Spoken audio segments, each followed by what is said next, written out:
Ter um filho pode parecer um sonho distante para os casais que sofrem com a infertilidade.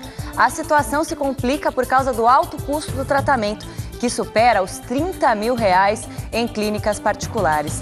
O Pronto Atendimento de hoje vai falar sobre reprodução humana. Quais os tratamentos colocados à disposição da população pelo Sistema Público de Saúde? Conheça os 2 métodos usados. Participe pelo twitter.com/patendimento, tudo junto, e prontoatendimento@tvcultura.com.br. E para conversar com a gente sobre o tema, está aqui o Dr. Arnaldo Cambiaghi, ginecologista, obstetra, especialista em medicina reprodutiva. Uma boa tarde para o senhor, obrigada pela presença. Obrigado. O desejo de formar uma família completa com filhos é o sonho para a maioria dos casais. Mas, algumas vezes, os problemas de infertilidade adiam esse processo. É aí que entra a medicina, com as técnicas de reprodução humana, como aconteceu com a Helenice, que já está grávida de 3 meses. A assistente de enfermagem Helenice viveu o drama de querer, mas não poder ter um filho. No início do casamento, até que eu fiquei assim, empolgada. Mas aí eu vi que não estava vindo, né? Não estava conseguindo engravidar, e fui fazer alguns exames. Foi onde foi constatado que tinha obstrução nas trompas, né?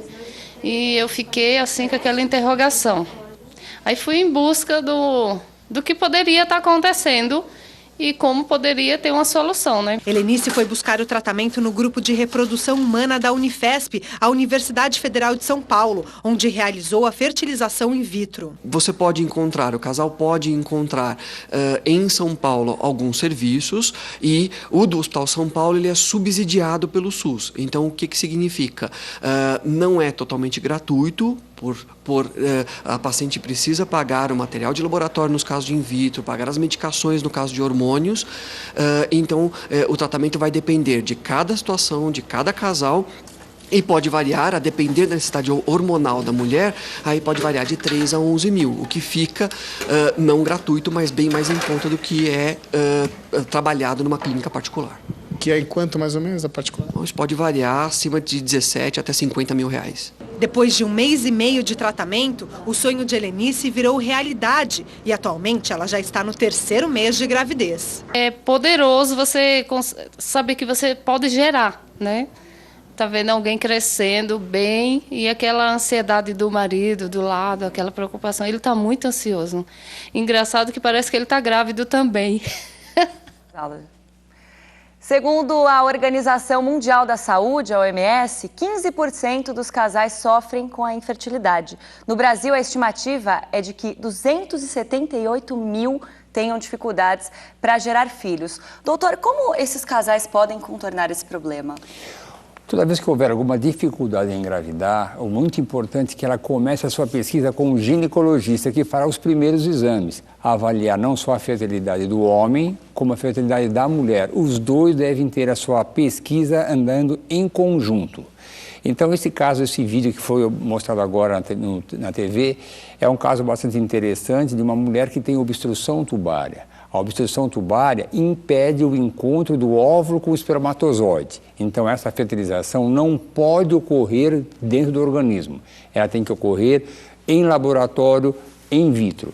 Então, ou essa paciente poderia ter feito uma cirurgia para tentar reconstruir a sua tuba, que precisa ver qual é a indicação para ela, ou então que foi feito, que é a fertilização in vitro, que é a aspiração do óvulo, colher o sêmen, fertilizar no laboratório e aí colocar dentro do útero.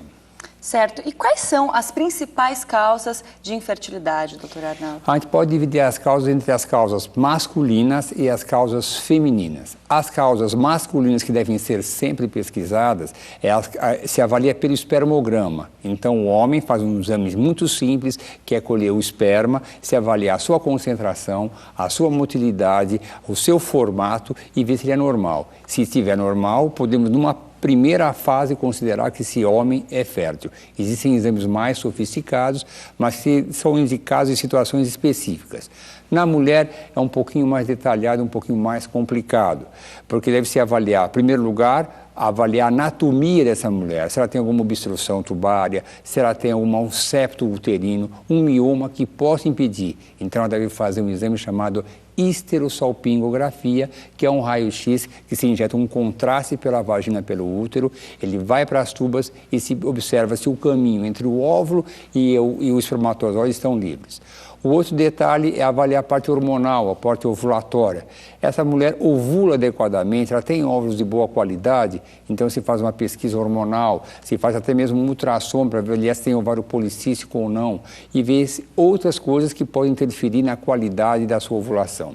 A terceira parte é a endometriose. A endometriose é uma anomalia em que o endométrio, que é o tecido que está dentro do útero, que se descama no momento da menstruação, ele pode entrar para dentro do abdômen e se implantar em outros órgãos. Chama-se endometriose e se avalia por um exame de sangue chamado CA-125, ou por um ultrassom também é possível avaliar. E a última parte é uma parte imunológica para se verificar se existe alguma incompatibilidade entre o casal que pode dificultar essa fertilização. Certo, o senhor falou aí das causas naturais para mulheres e para homens que causam aí justamente a infertilidade. A gente tem uma pergunta da Érica Mendonça que diz: tenho 22 anos e ovário policístico, que o senhor enumerou aí como umas causas da infertilidade. Dificulta a gravidez, o senhor já respondeu. E como que ela pode reverter esse problema? Ela já está tentando há 1 ano.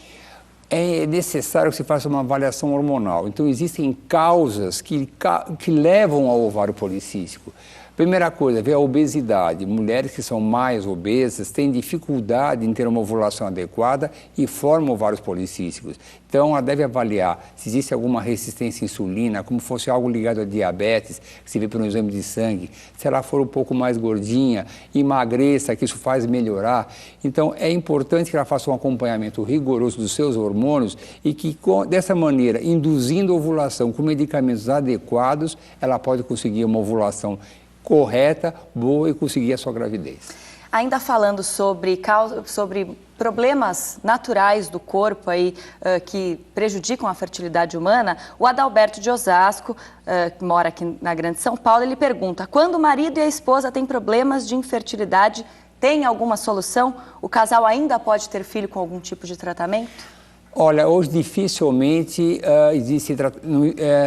ficamos sem solução. Sempre haverá alguma solução. É lógico que é importante que se veja qual o grau de dificuldade.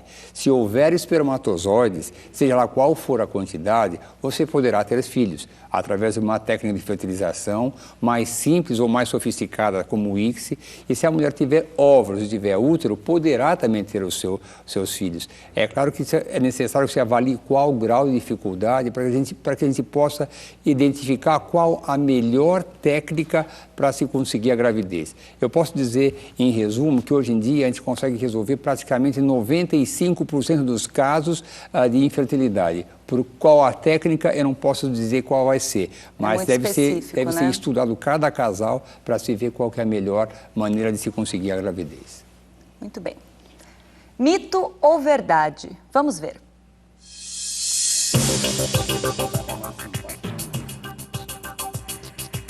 Na chamada fertilização in vitro, aumenta a chance de gravidez múltipla e é possível escolher o sexo do bebê?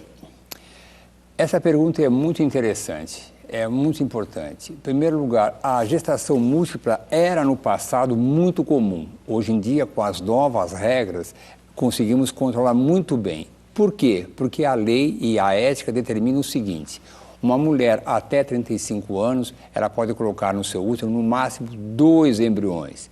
Dos 35 aos 38, como existe uma queda da fertilidade, é possível se colocar até 3 embriões. E após os 40 anos, esse é um recado muito importante para aquelas mulheres que querem adiar a sua gravidez, porque acreditam que vão conseguir ter filhos até uma idade mais avançada, que após 40 anos, por haver uma diminuição muito importante da fertilidade, pode-se colocar até 4 embriões. E assim a gente diminuir muito a chance de gestação múltipla. Então, hoje em dia, Com as novas regras, com a qualidade dos laboratórios, com a qualidade dos tratamentos de fertilização, nós conseguimos chances de gravidez muito grandes quando colocamos 2 embriões.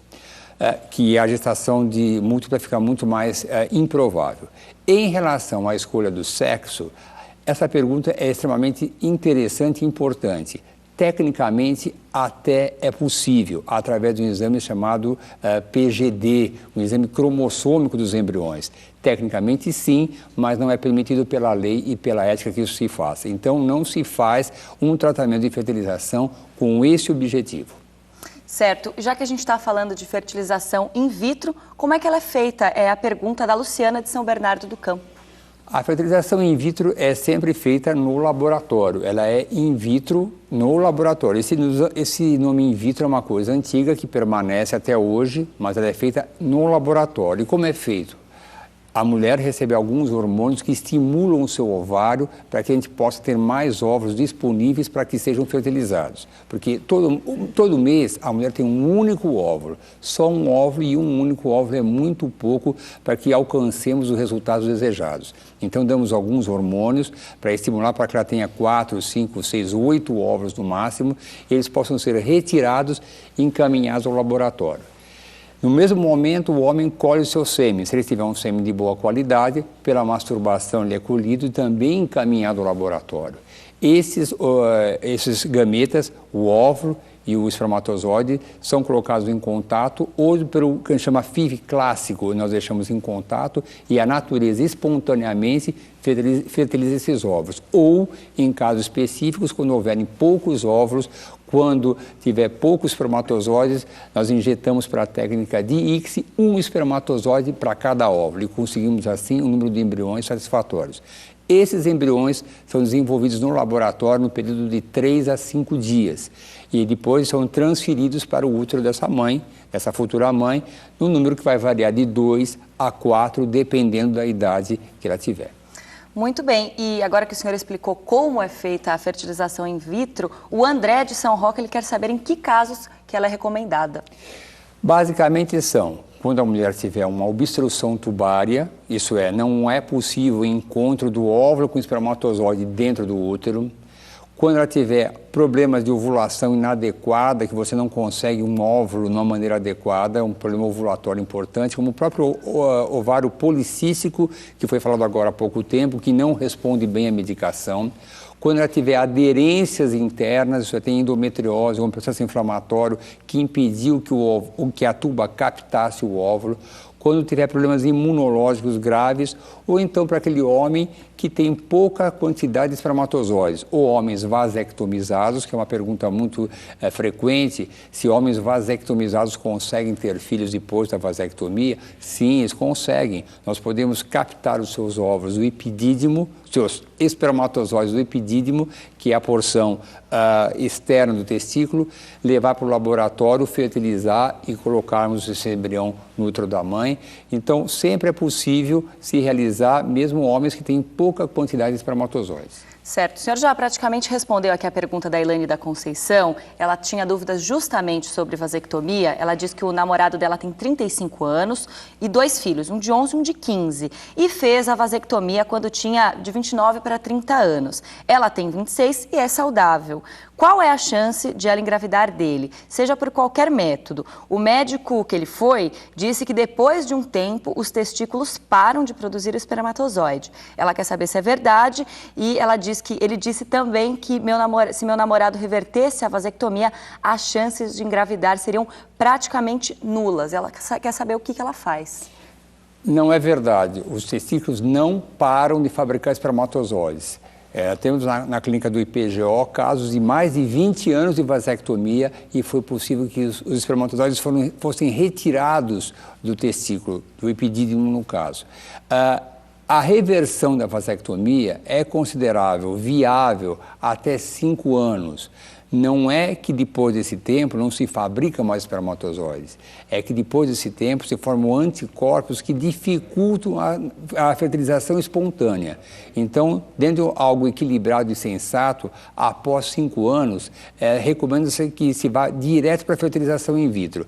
Com 5 anos para menos, a reversão da vasectomia é viável. Ele, sim, fabricará espermatozoides por tempo indeterminado. Não há nenhuma não cessam essa fabricação. Então, a Elaine ainda tem esperança aí de ficar grávida do namorado dela. Ela vai ficar grávida do namorado dela se os dois quiserem, é claro. Muito bem.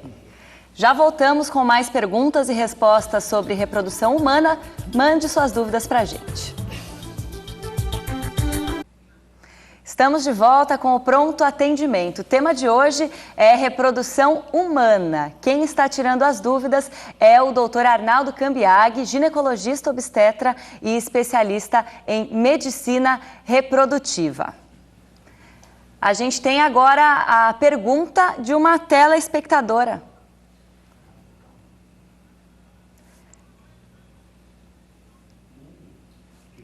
Muito bem, a gente... Meu nome é Rafaela.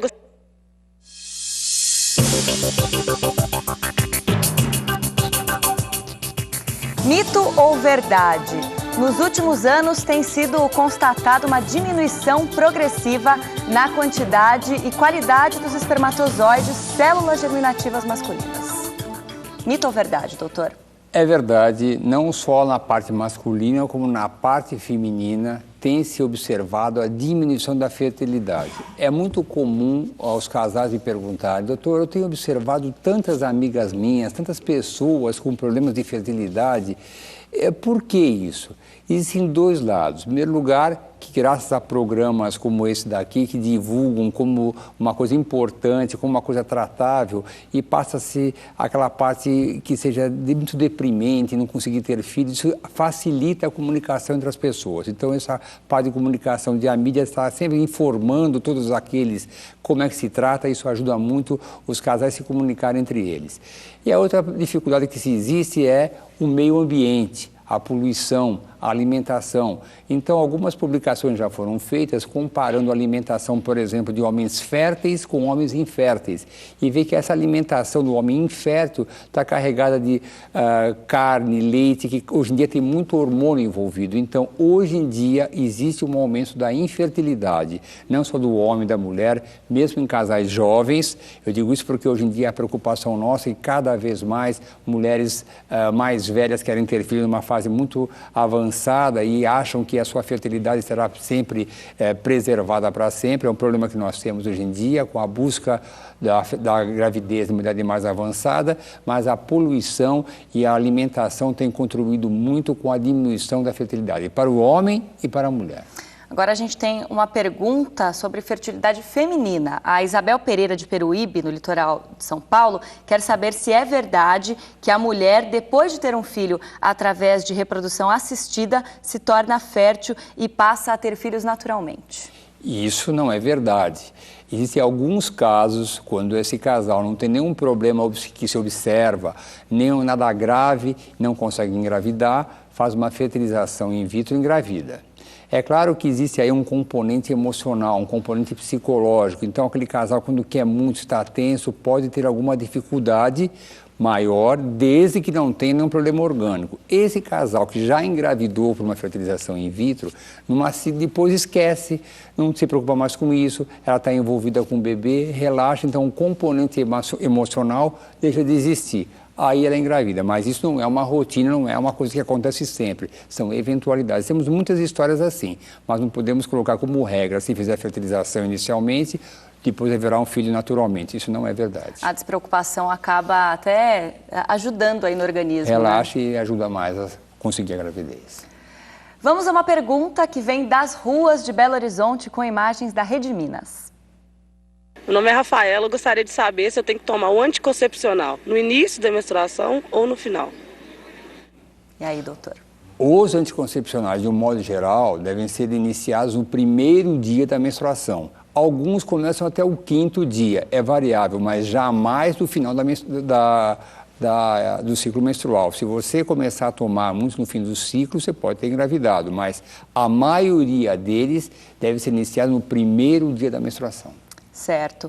A Roseli tem 40 anos, ela diz que o esposo dela fez no ano passado uma cirurgia de varicocele e o médico informou a ele que ele deveria procurar o serviço de fertilização porque a operação não reverteu o baixo número de espermatozoides. Existe algum outro tipo de tratamento que possa reverter a esse baixo número de espermatozoides? Bom, a varicocele corresponde às varizes que estão em volta do testículo e pode estar em 4 graus, que é o mínimo grau 1, 2, 3 ou 4. Em graus avançados 3 ou 4, ela realmente pode repercutir negativamente na qualidade do espermatozoide e é importante que ele faça a cirurgia. Se essa cirurgia, se essa intervenção não resultou numa melhora do quadro, não melhorou a quantidade, a concentração dos espermatozoides, aí deve ser feita a fertilização in vitro. Se o problema era unicamente varicocele e a cirurgia não melhorou em nada, deve-se casal procurar um serviço de reprodução assistida. A gente tem mais uma pergunta da Lidiane Oliveira agora. Ela manda um boa tarde para a gente, diz que está assistindo ao programa e ela gostaria de saber se, para um casal que não tem condições de ter filhos e também não tem dinheiro para pagar a fertilização, se existe algo a fazer pelo SUS. Existe sim, mas no começo desse programa foi colocado um vídeo da Unifesp que mostra que é um hospital público, mas os tratamentos acabam sendo semi-pagos, não são totalmente gratuitos, são poucas unidades que é totalmente gratuito. O SUS ajuda, colabora, alguns hospitais conseguem dar a medicação para esse casal, mas tem as dificuldades naturais dos serviços gratuitos. Você não paga financeiramente, mas fica muito tempo na fila e tem que submeter algumas regras. Alguns hospitais não aceitam mulheres com mais de 37 anos, já que após essa idade os resultados são muito precários. Então o investimento em medicamento pode ser não compensador. Então existem sim hospitais públicos, não só em São Paulo, como em outros lugares do Brasil, que eu desconheço porque eu sou de São Paulo, mas tem aqui em São Paulo o Hospital Pérola Abaito, o Hospital das Clínicas e a própria Unifesp, que fazem o tratamento ou gratuito ou semi-gratuito, já que muitos deles têm que colaborar o paciente com o valor da medicação. É uma alternativa, apesar aí da fila ser longa em alguns casos, a gente viu aí o exemplo da Helenice, que já está grávida de 3 meses, né, doutor? Aí, mais uma daquelas informações que circulam por aí. Vamos ver se é mito ou verdade. O uso de pílula do dia seguinte pode interferir na fertilidade feminina. Não é verdade isso. A pílula do dia seguinte, ela só serve para aquele ciclo. Então, naquele mês que se usou a pílula do dia seguinte, a fertilização não ocorre porque a pílula causa um ambiente inóspito, vamos chamar um ambiente inadequado para a fecundação. Então, naquele mês, sim. Nos outros meses, a mulher continua fértil como era antes. Certo. A Marina, aqui de São Paulo, quer saber quanto tempo, em média, a reprodução assistida demora a dar resultado. Eu quero que seja no primeiro mês. Então, a nossa busca nas clínicas de reprodução e mesmo nós no IPGO, nós queremos nos livrar da paciente o mais rápido possível, no bom sentido. Nós queremos que ela engravide logo. Então, sempre, antes de iniciar um tratamento, nós começamos a fazer a pesquisa a mais ampla possível, para que no primeiro mês, na primeira tentativa, se resolva. É claro que nem sempre isso é possível. Então, estatisticamente, mulheres que estão com idade inferior a 35 anos, conseguem resultados aproximadamente 55%. Depois dos 35 cai para 40%, depois dos 40 anos cai para 15%, 20%. Então, às vezes é necessário que se repita o tratamento várias vezes para que se consiga o resultado, mas o objetivo sempre é, no primeiro mês, na primeira tentativa, se conseguir a gravidez. E o João Pedro, ele faz uma pergunta sobre método de alteração do citoplasma. Ele quer saber como que ele funciona e quais que são os riscos desse método. Eu acho que quer dizer técnicas de transplante de citoplasma. Isso não é permitido, isso é proibido. É que algumas vezes, algumas clínicas já fizeram no passado de maneira ilegal, colocar o citoplasma de uma mulher jovem no óvulo de uma mulher mais velha. Com isso, querido, rejuvenescer esse óvulo e conseguindo embriões de melhor qualidade.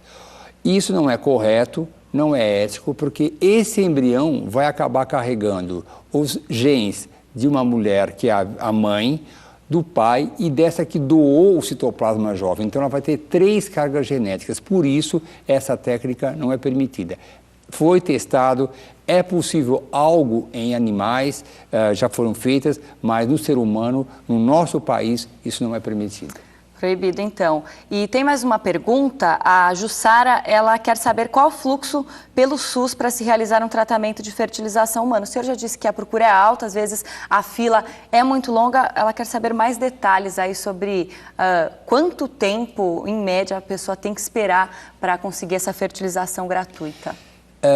Eu não trabalho no hospital do SUS, mas eu convivo com profissionais e com pacientes que procuraram, mas em média são uns 2 anos. Vai depender um pouco da sua própria velocidade, de você ir atrás e das consultas, mas em média 2 anos. Tá. Tem mais uma pergunta da Márcia Maria, ela é de Sorocaba, do interior paulista, tem 42 anos e uma filha de 15. E ela quer engravidar novamente. Quais são os riscos para uma mulher com mais de 40 anos para engravidar? É importante que você tenha a consciência ou ciência dos riscos que você vai ter. Uma mulher depois dos 35, de uma maneira bastante progressiva e que declina, a chance de abortos é maior. A chance de malformações cromossômicas aumenta a cada ano.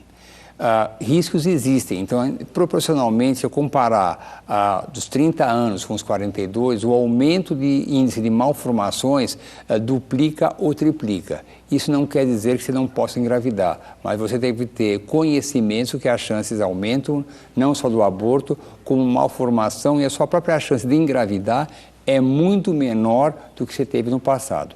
Então, é arriscado, mas esse risco de uma forma ou outra pode ser controlado por técnicas cromossômicas de pesquisa, que aí é uma conversa um pouco mais detalhada, que se quiser, a gente pode detalhar, mas é uma coisa muito específica que merece um pouco mais de tempo, mas se quiser depois, eu posso por e-mail responder como pode ser feito isso, já que é uma coisa mais complicada e detalhada. Com certeza, é uma dúvida muito recorrente, porque hoje em dia as mulheres estão engravidando cada vez mais tarde, inclusive tem muita gente que procura o pronto atendimento para saber sobre gravidez depois dos 40 e realmente, de fato, o senhor explicou que há riscos. Existe uma idade ideal para se engravidar ou isso é uma lenda? Olha, esse assunto eu acho extremamente importante porque algo que se observa é que as mulheres procuram cada vez mais adiar sua maternidade, achando que, por elas terem aquela aparência jovem, nem dar a idade que elas têm, que elas vão conseguir a gravidez numa fase mais adiantada. As mulheres acabam hoje em dia, por motivos bem conhecidos, o espaço profissional, querem estudar mais, elas acabam casando mais tarde e procurando a maternidade numa idade bem mais avançada. Esse é um perigo e é uma preocupação que nós temos. Por isso a gente faz questão de falar e repetir várias vezes que mulheres que estiverem ao redor dos seus 32 anos, 34 anos e estiverem casadas, procurem ter seus filhos. Se ainda não quiserem ter seus filhos, congelem os seus óvulos, que é a maneira melhor que se tem para se preservar a fertilidade. Tem aquela pressa de casar para se ter seus filhos, mas mulheres que têm 32, 33 anos, que não tiverem o parceiro ideal para ter seus filhos, congelem seus ovos, porque a fertilidade após os 35 anos declina de uma maneira muito progressiva e rápida e depois dos 40 anos muito mais. Não é impossível, mas correrá seus riscos de abortamento, de malformação cromossômica e diminuição progressiva da chance de engravidar. Então quem quer esperar pode, mas a medida de precaução é congelar o óvulo até os 35 anos. Preservar a fertilidade sempre é algo muito importante. A gente se preocupa muito com essa frustração de mulheres mais velhas, com mais idade, mais maduras, que querem ter os filhos e não conseguem porque de alguma maneira procuraram outras coisas para se fazer, ou profissionalmente, ou estudar, e acabou adiando a sua maternidade. O maior problema então é a fertilidade do óvulo e não a gestação, né? A gestação em si com 40 anos não é tão problemática quanto o nível de fertilidade. Hoje em dia é um pré-natal bem feito. Eu tenho pacientes que ficaram grávidas com 50, 55 anos, mas não com seus próprios óvulos. Hoje em dia existe uma técnica de ovodoação que pode fazer essas mulheres terem em mães, mas a gestação bem controlada e um pré-natal bem feito não leva a riscos maiores, algo um pouco a mais, mas nada que um pré-natal bem feito não consiga contornar. Certo. O Reiter Freire, ele faz uma pergunta interessante. Ele quer saber se, após ter tomado iodo radioativo, ele ainda pode ter filhos. Pode ter filhos. Existe um período de espera que você não pode engravidar, porque esse iodo radioativo pode levar algum mal para essa gravidez, causar malformações, mas ainda pode, e os efeitos deletérios sobre a espermatogênese não são considerados muito importantes. É claro que depois desse tratamento é necessário que se faça um novo espermograma para ver como ele está, mas a grande preocupação é que durante 1 ano após tratamento não deve engravidar. O senhor já falou também sobre opções aí antes de engravidar, que podem ser feitas, por exemplo, para a escolha do sexo do bebê, que é antiética, né? Segundo o senhor já explicou. O Marcílio Neves, ele tem 3 filhas e ele quer saber se tem alguma forma de tratamento para ter algum filho homem, se existe algum tipo de... qualquer coisa que ele possa fazer que ele quer ter um menino. Olha, existem muitas coisas comentadas, faladas, alimentação que torna a vagina da mulher mais ácida, porque a acidez faz selecionar o espermatozoide da mulher, então nasce homem ou vice-versa, mas nada tem consistência científica. Então dá para você, também se fala que um pouco antes da ovulação a vagina da mulher fica mais ácida e isso favoreceria a ter filho mulher e depois filho homem.